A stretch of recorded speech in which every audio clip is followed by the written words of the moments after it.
Assalamualaikum warahmatullahi wabarakatuh. Allah subhanahu wa ta'ala telah menempatkan Adam dan anak keturunannya dalam kedudukan yang mulia, lebih mulia dari para makhluknya yang lain. Salah satu bukti yang menunjukkan hal tersebut adalah setelah Allah menciptakan Adam, Allah memerintahkan para malaikat untuk sujud kepada Adam alaihi salatu wassalam. Dan ingatlah ketika kami berfirman kepada para malaikat, sujudlah kamu kepada Adam, maka sujudlah mereka kecuali iblis. Ia enggan dan takabur, dan adalah ia termasuk golongan orang-orang yang kafir. Peristiwa sujudnya para malaikat kepada Adam terkadang menimbulkan polemik di sebagian umat Islam, atau memang isu ini sengaja dilemparkan ke tengah-tengah umat Islam untuk menebar kerancuan dengan mempertanyakan, mengapa Allah meridhoi makhluknya sujud kepada selainnya? Bukankah ini sama saja melegitimasi kesyirikan? Dan iblis adalah hamba Allah yang benar-benar mentauhidkannya karena menolak untuk sujud kepada Adam. Kurang lebih demikian kalimat rancu yang sering dibesar-besarkan oleh sebagian kalangan.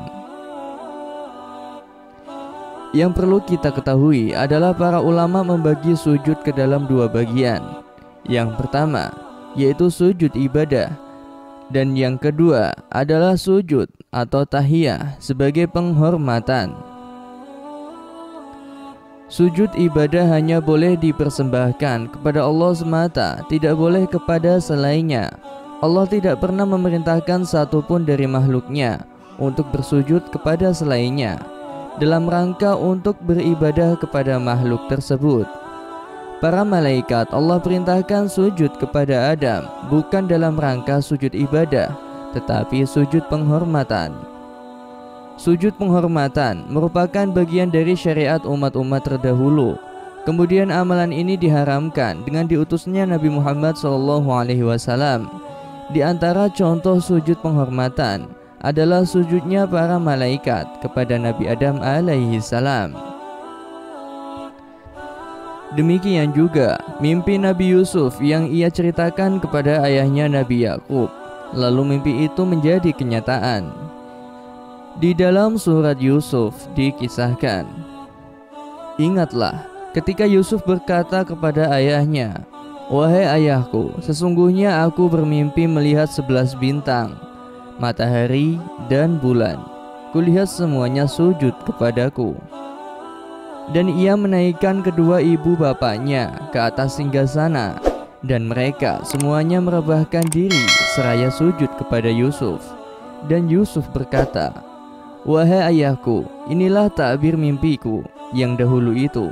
Sungguhnya Tuhanku telah menjadikannya suatu kenyataan. Inilah di antara contoh-contoh sujud penghormatan yang merupakan bagian dari syariat umat terdahulu. Pengalaman serupa juga pernah terjadi pada Mu'adz bin Jabal tatkala melihat ahlul kitab di Syams. Tatkala pulang dari Syams, Mu'adz bin Jabal sujud di hadapan Rasulullah SAW. Maka Rasulullah SAW pun mengatakan, apa-apaan ini, wahai Mu'adz? Mu'adz menjawab, aku baru datang dari Syams. Yang kulakukan ini serupa dengan mereka, orang-orang di sana. Mereka sujud untuk uskup dan pendeta mereka. Aku pun berkeinginan untuk melakukannya kepadamu.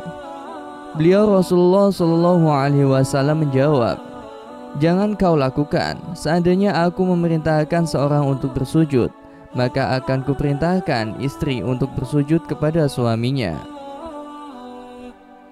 Apa yang dilakukan penduduk Syams adalah contoh dari syariat terdahulu yang masih mereka amalkan. Mereka sujud kepada pemuka-pemuka agama dan tokoh-tokoh mereka sebagai penghormatan untuk para pembesar tersebut, bukan untuk menyembah mereka. Di antara contoh lainnya juga ada seekor hewan melata yang sujud kepada Nabi SAW.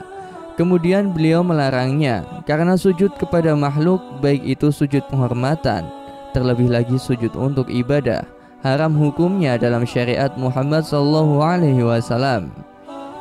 Dalam timbangan syariat Muhammad, sujud penghormatan sama saja dengan sujud ibadah. Haram hukumnya apabila dipersembahkan kepada selain Allah.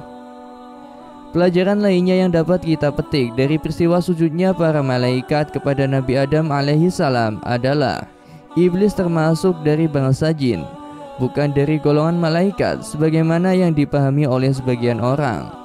Malaikat diciptakan dari cahaya, sedangkan bangsa jin termasuk iblis Allah ciptakan dari api. Allah berfirman, "Dan ingatlah ketika kami berfirman kepada para malaikat, sujudlah kamu kepada Adam, maka sujudlah mereka kecuali iblis. Dia adalah golongan jin, maka ia mendurhakai perintah Tuhannya."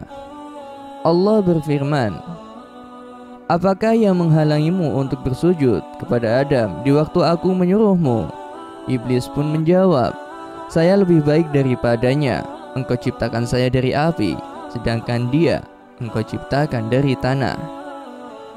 Dengan demikian, iblis bukanlah dari golongan malaikat. Saat itu ia hanya bersama dengan para malaikat Allah yang taat.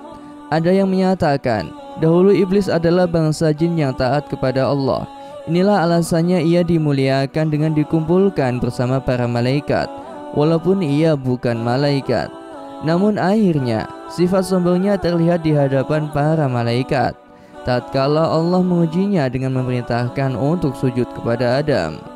Allahu a'lam bishawab. Demikian kisah yang dapat saya sampaikan. Semoga dapat menginspirasi kita semua. Sampai jumpa di cerita-cerita selanjutnya. Wassalamualaikum warahmatullahi wabarakatuh.